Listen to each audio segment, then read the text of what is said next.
Hey up, my ducks. Simon here. Hope you're all doing okay and everybody's weekend is going well. I'm here today because I have I was going to say a new deck, but it's new decks.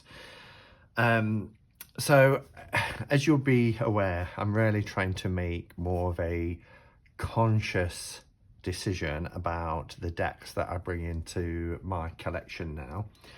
And we're going to Glastonbury and buying, different bits and bobs last month. I didn't make any purchase during August because I'd saved my money for things that I'd buy in Glastonbury. But I saw this this deck on Deanne's channel, Blue Crescent Tarot, and I really liked it. I loved the artwork. I loved the symbolism on the deck, and I was just totally taken by it. But I made the decision not to get it because I was saving money for going away. But it was kind of there in the back of my mind. And then I think it was Gerald's channel. I saw it on Next. And I was like, oh, this is the deck that I'm really wanting to get. And everybody in the chat was saying, just get it, just get it. But because, as I say, I was going away and I'm trying to be more conscious, what I did was I set I think it's quite a good tip. I set a reminder in my calendar. I'm struggling to get in this. Can you tell? I set a reminder in my calendar for 1 month's time to see if the deck was still kind of speaking to me, because sometimes I'll get a deck because I'm caught up in the moment, and then I find a couple of months later I've not used it as much as I thought I would. So I set a diary reminder for 1 month, and that 1 month expired this week. And when the reminder came up, I didn't really need convincing, because I've thought about this deck as such a lot. And even while I was away, I was kind of thinking to myself, well, don't spend too much because you want to get the Transient light. And that's a good indication, really. I've watched quite a bit about the deck. Ari Weisner, who's the creator, has a YouTube channel. And it's one of those decks that just you see and then you keep thinking about it. And like I said, that was a good sign. It wasn't an impulse buy. There was a little bit of FOMO because everybody was saying, well, I think it was just so many copies, maybe 1,000 copies, and my copy number is 900 and something.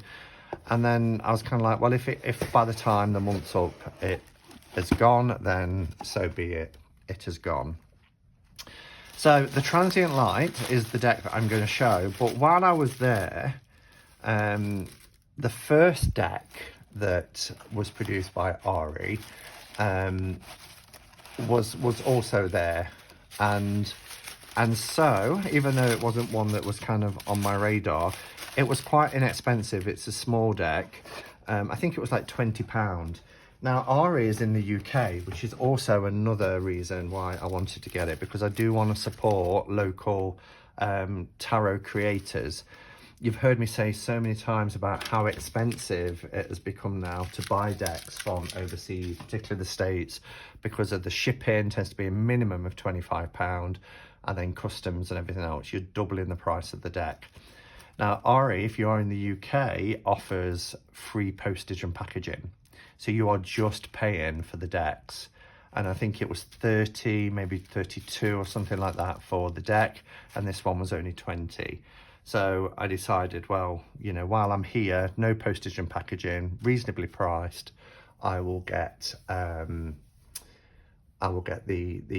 as we say, the second deck, but it's the first deck, which the name of it escapes me, actually. I know this is Transient Light, but because I've not even watched a walkthrough of this one, I did see Govinda show it on the channel. It's wrapped beautifully. Look at this, really gorgeous. Trinity, it's just come to me. Trinity Tarot is what it's called. Transient Light and Trinity Tarot. Love the packaging. So yeah, these are wrapped really beautifully. So we can have a look at this one. There's a little note here. Let's see what this says. Thank you so much for purchasing the second edition of the Trinity Tarot. Oh, it's a second edition. I'm hoping it'll bring you joy, peace, and inspiration for many years to come. And then it says, if you enjoy, please, consider leaving a review on Etsy or feedback. And it's signed by Ari. So, oh, look at that. There's a little card here as well for the Five of Swords. So it's a small deck. It's got the signature there. And yeah, if people do want to see a walkthrough, then I can do a walkthrough, but I tend not to do 2 walkthroughs in one video because one of the decks tends to get lost when people are searching. So we've got the Trinity Tarot. I'm not sure if it'll be sealed on the inside. No, so I can show you a couple of the cards so you get the idea. It's quite basic. I like the size. Cardstock is incredible, but it's quite simplistic, but the symbolism is there and it looked really nice. You get a little kind of pull out here for the card meanings, so I'll just pop that in there.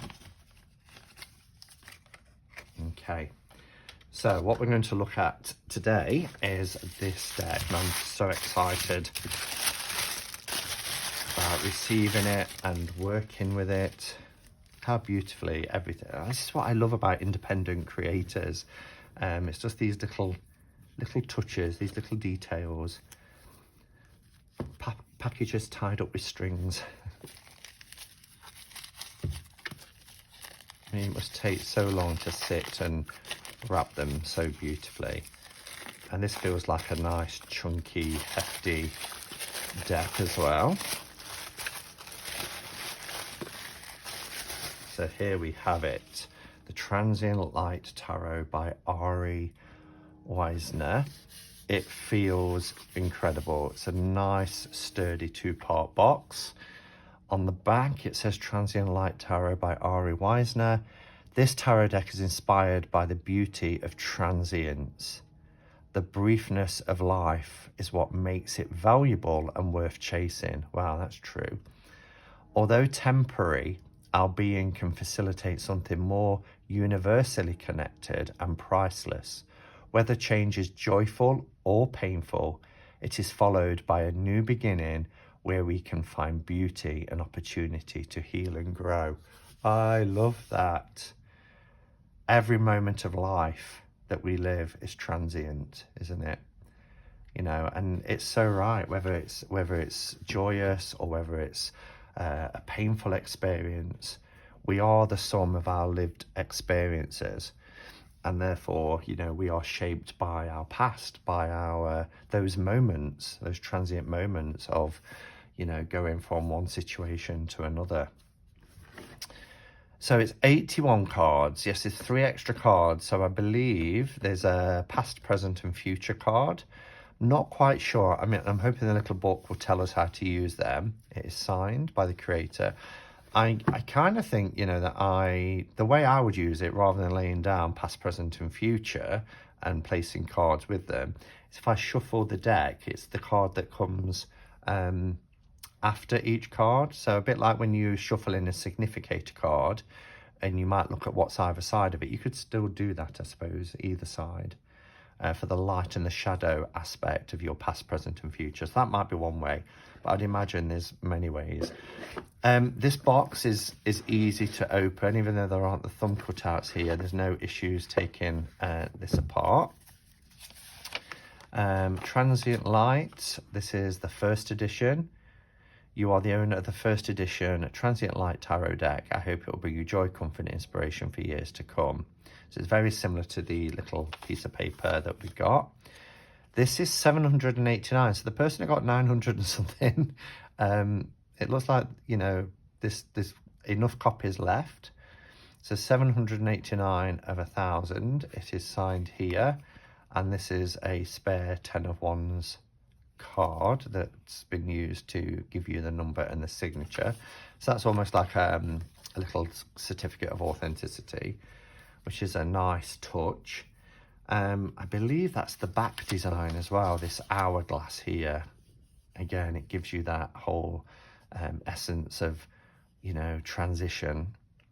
I love that it's set with a kind of nighttime sky behind as well, because, you know, again, thinking of things that are transient, the stars that we're seeing in the sky died out a millennia ago. So everything is fleeting, everything is in transition and flux. So let's take out the cards. Oh, this is a lovely thick deck. Really nice thick deck. The card stock, wow. Probably one of the thickest card stocks I've got, but it's nice and it's smooth. It's matte, but it's got this lovely kind of silky feel to it. Do I edge this? Maybe. Okay, so let's pop the box to one side for a second and we'll have a look at the guidebook. So, a guide to the Transient Light Tarot. It's written by Ari Weisner and the poetry is by Fausta Jolly. So yeah, I think there is a poem certainly for each of the major arcana. Flow within the spinning hourglass, attached to the cosmic wheel of becoming. And then we have part one, which gives you, we've got vessels rather than cups.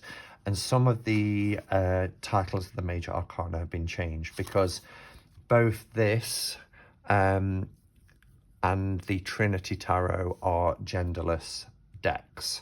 So you don't have Empress or Emperor. The titles have been changed. And, you know, there's no genders within the decks. And that was something, again, one of the reasons why I wanted to bring this into my collection. Because this is a well thought out deck when it comes to diversity, you know, not just on gender, but also on sexuality, ethnicity, and certainly body diversity. So they were selling points for me, but also I don't have a deck like this, and you'll see when we go through it, it's quite unique and it will add to my collection, and it's certainly a deck that I want to start working with straight away. One's the realm of spirit, inspiration, insight, vision, purpose and destiny.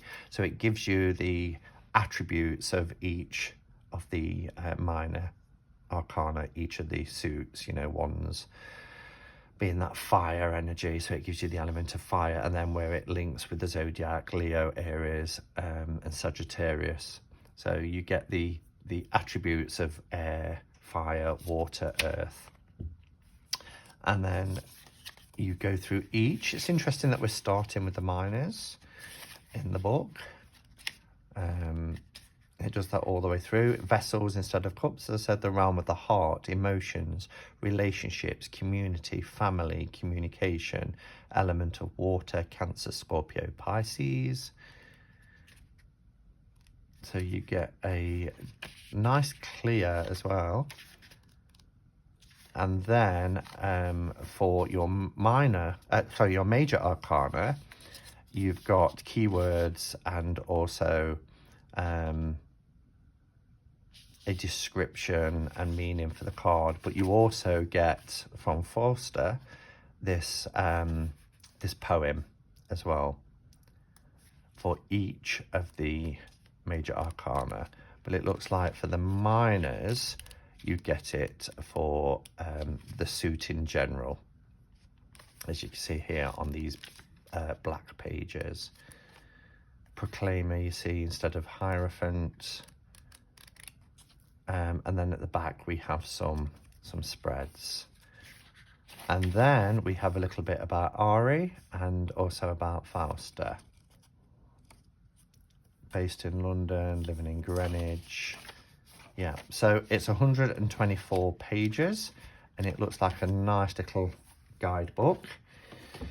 So we will have a look at this deck, these cards. I'm just noticing these three that stand out. These are the past, present and future. Looks like they line up as well. Let's just have a look. Past, yes they do. You've got this design here. So they all, let me turn this light off a second. They all line up, look, as you can see here. And we get that scene, that continuation. I love this. Present it's fleeting. The present moment is always in flux, isn't it? The past is set, you know, it's happened. We can't change the past. That's the only thing we can't change. We can change the present because we're in that sort of every moment we make decisions, take actions, etc., that then affect our future. And I love this flowing kind of river here, and you know, planting the seeds, and as they grow and become flowers and trees, you get that sense of, you know, growth. So I love that. I love the past, present and future cards. The cardstock is amazing. Can I just say, I love the cardstock. So as I've been doing a lot over the last few months, I will do a silent flip through, so you can have a look at each of the cards. So you can either watch that or use the kind of the, what do you call it? The cursor, move the cursor along the bottom, because after I've done the flip through, I'll be giving my thoughts on the cards.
Okay, so, oh, I love it.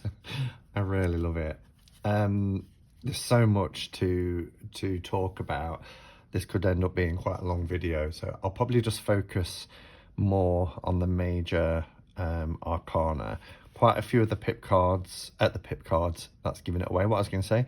Quite a few of the minor cards are pip-ish, but there is still the symbolism in there that, you know, give a nod to decks like the RWS, for instance, the Three of Coins with that kind of church cathedral-like window.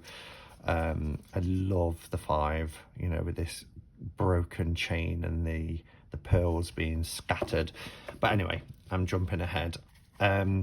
Let's take a look. And what I didn't do is the size, and a lot of people like to know the size.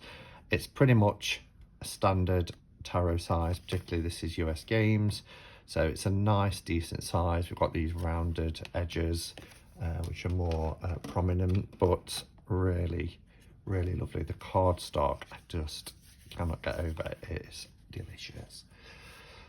Okay, so did I mention the backs? I did, with the hourglass design, which is perfect for the theme of this deck. So here we have our Fool, and what I love about this Fool card is just that leap into the unknown, into the abyss. This key, you know, that's being kind of dangled there as an opening, a way forward. This eye, I seem to remember hearing about this eye. So the eye is kind of quite innocent. It's a younger eye, and when we get to the World card, it is a wiser, more aged eye.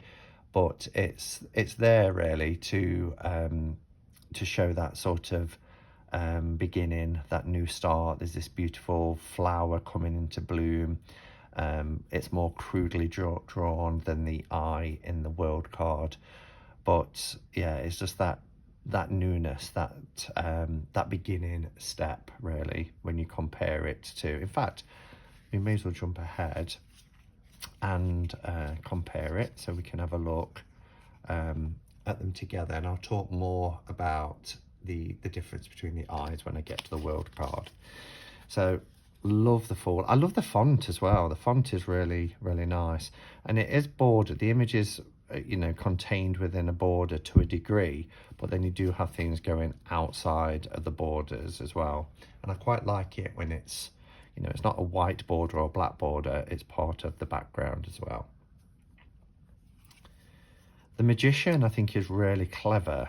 So the Magician is these necklaces, and they represent obviously each of the elements, just like the items that's usually on the Magician's table. So the four elements are represented by these pendants.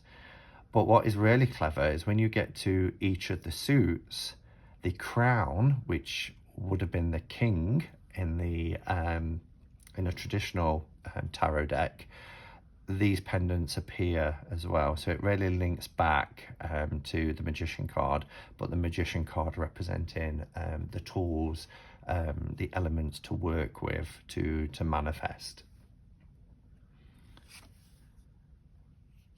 Here we have the Revealer, and what I love about this is, you know, you've got your full moon, your crescent moon. We've got the Kabbalah symbol here, which is, you know, what we're used to seeing on the veil behind the High Priestess. Notice the card is the Revealer because, you know, a genderless deck. So, and then what I like, we've got the Boaz and Jakim, or I know that's pronounced various different ways, but it's representing the pillars that was outside Solomon's temple. But there are these vases, and I love that there's this kind of vapor going up here, and it's forming part of the whole, the universe. It's really beautiful. So I love that as a Revealer card. Here we have the Nurturer for the Empress card, And we really do get this sense of nurturing taking place here. You know, this pearl that is formed within the oyster shell. It's just really beautiful. And then it's been opened to reveal this gem that's on the inside. The stars here from the Empress's crown in the same kind of formation. And then when we look at the Empress card, the Nurturer card, with the Defender, which is the Emperor, they really are beautiful when they go together, you know. And the Defender is the kind of as a diamond, you know. They're both kind of precious stones, aren't they? Precious gems, I suppose you'd call it a stone. But you know, it's the defense side of nurturing, because, you know, if we look at these as kind of the parents, if you like, in the deck, you've got the nurturer and the defender, but two sides of the same coin, really. I love how this is very earthy as well, with this rough mountainous terrain, and then we've got this watery kind of more emotional side with the seabed. So, but the backgrounds are very, very similar, and I think they're beautiful together. Now this one stumps me a little bit, and I do need to do some research. Obviously this is a first impressions video, but I need to read up about the book, from the book I should say. You know, I get that this is the Proclaimer, you know, the book of knowledge is here. We've got the lemniscate, we've got the cross keys that we're used to seeing in the Hierophant card. But having this elephant here is a real, I don't know, it's really challenging me and making me think. I do remember seeing somewhere, and it could have been Ari's video or it could have been Deanne's, but saying about elephants, you know, have strong links to ancestry. And that's one of the reasons why it was depicted in the kind of key 5, the what we'd know as the Pope or the High Priest or the Hierophant card, but this proclaimer of knowledge. Love the Lovers. I think it is absolutely beautiful. It's so simple but so striking. And because it's a genderless deck, it's just, you know, anybody can connect with this. But here we have this love heart locket, and two halves of that, but it's open, and it's receptive. It's wonderful. You've got the fiery, passionate flames here at the bottom. And I noticed when I did the flip through how this links to the Devil card, and that's really important for me. You know, just like in the RWS, I like to see the kind of links between the Lovers and the Devil card. Oh, there's a little fly or something there. So I really love that. I think it's gorgeous having this open locket here for our Lovers card. The Chariot as well, you know, and here again we have this beautiful pearl, and it's almost like proclaiming again, isn't it, with this Chariot card? You know, it's the card of action, swift action very, very often, you know, and having to keep a tight rein on things. But it's great that this is being represented by what's coming out vocally, you know, so calling to action, if you like. Speaking truth. I love the black and white here that's coming forward, which gives a nod and a reference to the black and white sphinxes. Very often now in modern decks, black and white horses being represented. But this pearl of great price. Every time I think of pearls, when we're talking about wisdom, and, you know, people talk about, oh, I want to give you a little pearl of wisdom, the pearl of great price. Love this strength card, so beautiful. We've got the diamond here that's represented in the Emperor card as well. Here we have the same diamond, so it kind of links back to that sort of stability of the Emperor. But we've got this tamed lion, and just look at the gentle expression on the lion's countenance here. It's so beautiful, really, really gorgeous. The Hermit, I mean, this triggers me slightly. I love that we have the single candle flame, which we see a lot for hermit cards now, particularly in things like Get Spacious Tarot and things like that. But it's that darkness that's been illuminated with that knowledge that the candle has. It puts you in a sense of stillness as well, and almost like a meditative state, which the hermit talks about, you know, going within. And whenever I want to go within, I always light a candle and sit there, and, you know, it brings you into that state of calm and living in being very much sort of in the present moment, just focusing on one single thing rather than being overstimulated.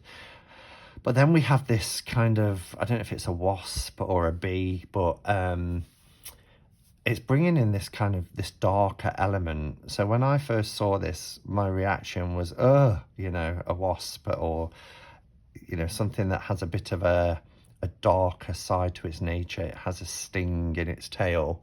But I like that that does trigger me in some way, and it reminds me that even when we go within, there are darker elements to our souls, to our psyche, our shadow sides that actually needs that light.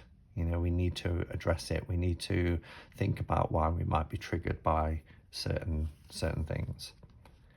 The wheel, I love. You know, we've still got the letters here of the tarot, the Torah. I mean, there's lots of different ways that people have interpreted that. We've got the elements represented going around. It's very much a wheel of fortune. It's depicted here with like a wheel on a ship.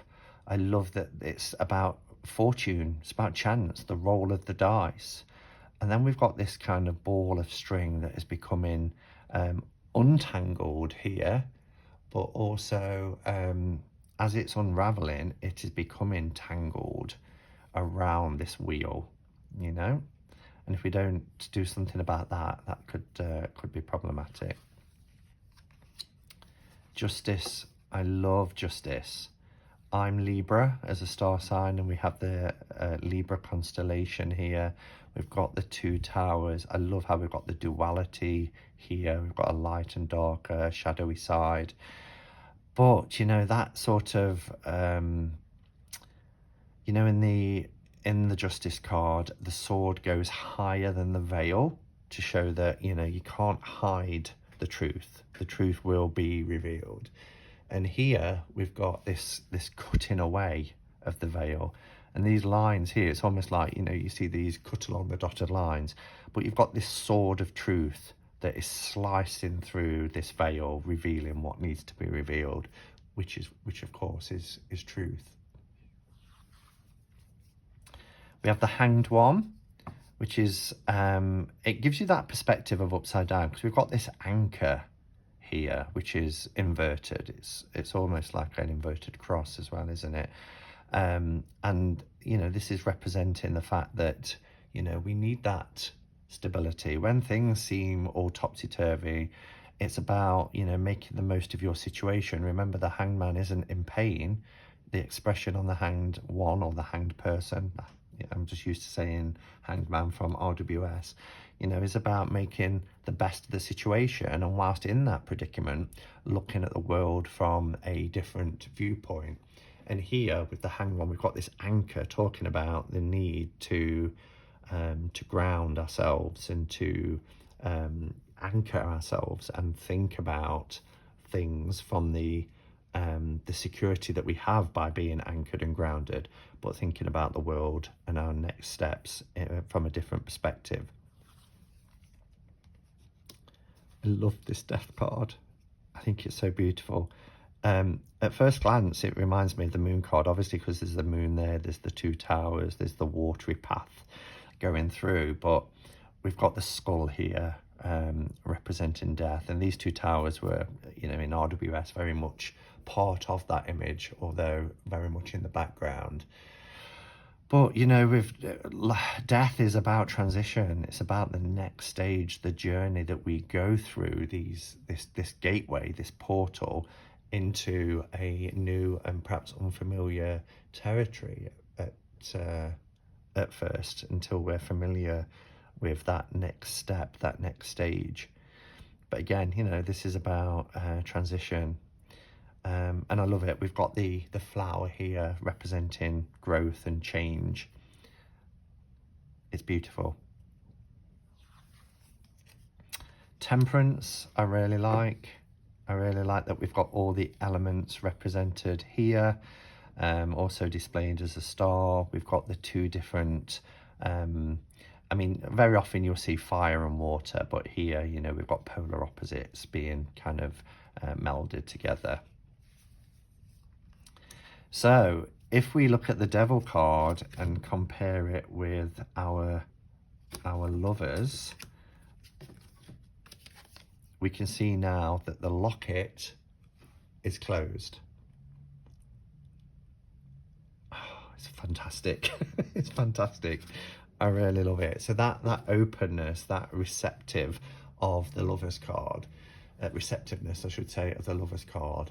Now the locket is no longer open, and we've got the serpent being represented here. But look, we've got these scissors. We can cut the ties. We can cut that which binds us, which is just brilliant. We have the tools. We have the ability to break free. Put them the wrong way around. The Tower card is really interesting. This is a very biblical tower, like the Tower of Babel. And we've still got, you know, the external forces that are threatening the tower. The tower is actually intact. What isn't are the roots and the foundations, which really flips it for me, because when I'm looking at the Tower card, I always think about the fact that, yeah, external forces have come along and they've rocked the tower. They might even rock the foundations, but certainly the tower is falling and crumbling and breaking away. But as I always think, as long as you're prepared for your tower moments, and that's why we look at the tarot, to give us some guidance so that we can prepare for things, then as long as you've got firm foundations, you can rebuild. But this really challenges, because this Tower card, you know, has an uprooted foundation here. So it really challenges me to think about how secure are my foundations? How deep do they go? And then we have the star, which is beautiful. I love that it's within. We've got this this torso here with the bowl that's pouring out, like you see with the star card. But what's really beautiful is this is about our inner convictions, those the inspirations that come from within. Just really beautiful. And then that outpouring. And I love that the stars here and the universe are set against, you know, we have a universe within us, don't we? We have this huge reservoir within us. It's just wonderful. I love the detailing of the little tattoos on the arms as well. Here we have our moon card, which is somewhat traditional. I mean, we've still got the pillars here, but they're represented with trees. I love that the moon is in crescent moon, and we've got this pathway here, and we're going through water and earth and making our journey through. The sun is beautiful, really beautiful. Look at the sun's rays coming down. We've got the traditional kind of sunflowers here. Yeah, and the elements are all represented here, which is beautiful. The Judgment, I think, is fantastic. Love this Judgment card.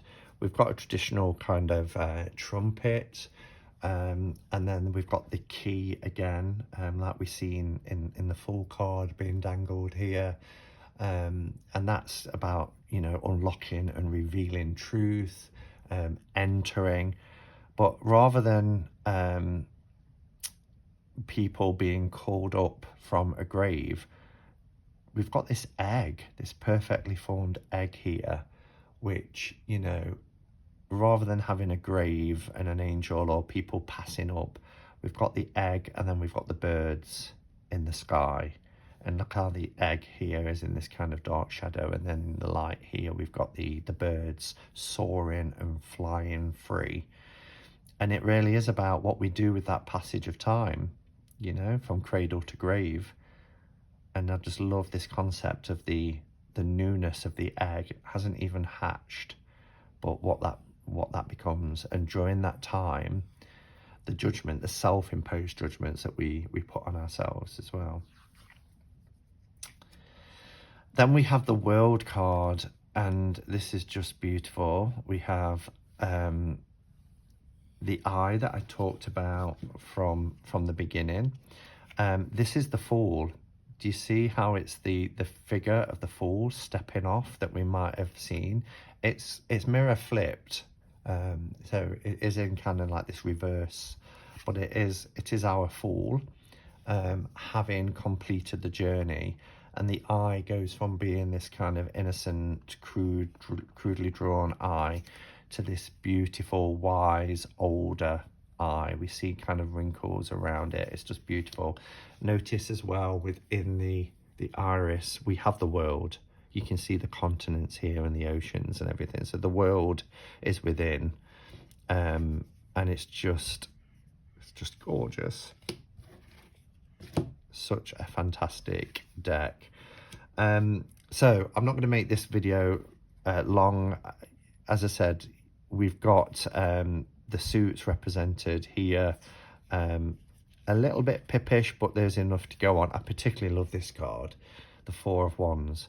You've got that structure, you know, and the kind of bunting, if you like, of flowers and everything around, thinking about celebration. But look, it's like coming home. There's this door that's ajar, and this light is flooded out, and a little candle in the window to welcome you home. It is so beautiful. I'm not going to say too much about the miners. Very kind of traditional 8. I like the 10 of Wands here, that sort of burden, that heavy load. It's in the basket, ready to be lifted. It hasn't been lifted yet. And sometimes we look at things before we pick it up and we think it's unsurmountable, but, you know, we have to at least try. So the courts have been changed from page, knight, queen, and king to more genderless titles. So we have apprentice, champion, keeper, and crown, which they're just beautiful, really beautiful. And then notice, remember from what I said about the magician card at the beginning here, each of the crown has this pendant to represent the suit that it's representing. So in this case, it's fire.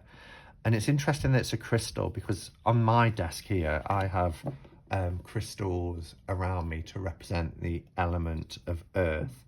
But when you think about how crystals are formed, they are formed, you know, under extreme temperatures, both hot and cold. So I can work with that. I love the sword suit. It's very air. You do get the earth below, but you get a lot of air. But you've got this butterfly that appears throughout the swords. And, you know, the 3, the heartbreak card being pierced. And then the 4, we've got the butterfly resting, you know, which if you think about the 4 of swords. But it's air, so it's about our intellects, our thoughts, and everything else. So really beautiful when it comes to the representation within the miners. Again, we have the apprentice, the champion, the keeper, and the king. The crown. And the pendant here is the feather, representing air. I almost want to get a necklace now with four of these on. I don't want to wear 4 different necklaces, but it'd be nice to have. I like the concept of having the elements in that form. I love this Ace of Vessels, this message in a bottle. You know, it's that sort of almost, you know, it's about emotions, isn't it? But when you think of message in a bottle, it's always about love and everything else. But I love how it's starting out on that journey, hoping to find someone. I love the DNA type of strand here as it pours into the wine glass. So vessels, beautiful. Oh, the Five of Cups. When you think about the Five of Cups, we've got 2 eggs that are protected, but you've got 3 eggs that are cracked, and you've got these yolks spilling out. And what is it that we focus on? 7 of Cups are like this with the baskets. Look at this as well. Beautiful. There's still a piece missing. Piece number 9.